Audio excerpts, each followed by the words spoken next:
The Curious Garden by Peter Brown. There once was a city without gardens or trees or greenery of any kind. Most people spent their time indoors. As you can imagine, it was a very dreary place. However, there was one boy who loved being outside. Even on drizzly days, while everyone else stayed inside, you could always find Liam happily splashing through his neighborhood. It was on one such morning that Liam made several surprising discoveries. He was wandering around the old railway, as he did from time to time, when he stumbled upon a dark stairwell leading up to the tracks. The railway had stopped working ages ago, and since Liam had always wanted to explore the tracks, there was only one thing for the curious boy to do. Liam ran up the stairs, pushed open the door, and stepped out onto the railway.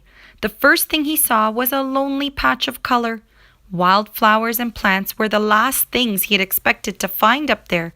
But when he took a closer look, it became clear that the plants were dying. They needed a gardener.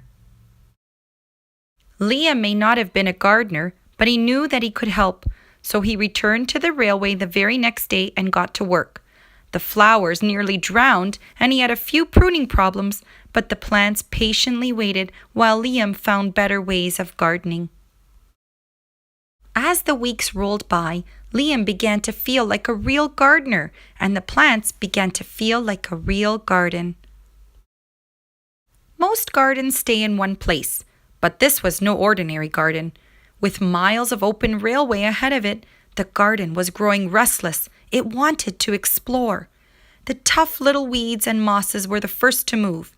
They popped up farther and farther down the tracks and were closely followed by the more delicate plants. Over the next few months, Liam and the Curious Garden explored every corner of the railway.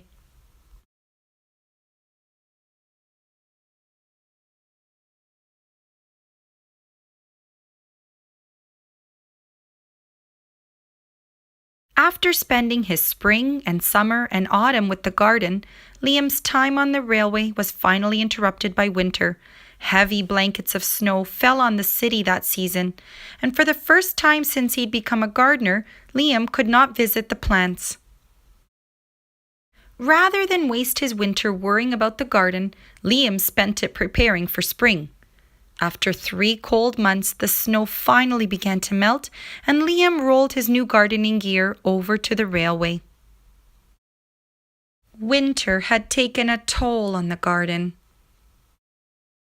But thanks to Liam's planning, his handy new tools, and a little help from the sun, the plants soon awoke from their winter sleep. The garden had always wanted to explore the rest of the city, and that spring it was finally ready to make its move. Once again, the tough little weeds and mosses set out first. They popped up farther and farther from the railway and were closely followed by the more delicate plants.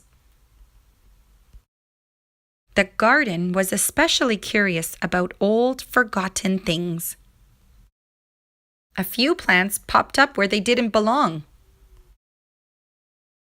Others mysteriously popped up all at once. But the most surprising things that popped up were the new gardeners.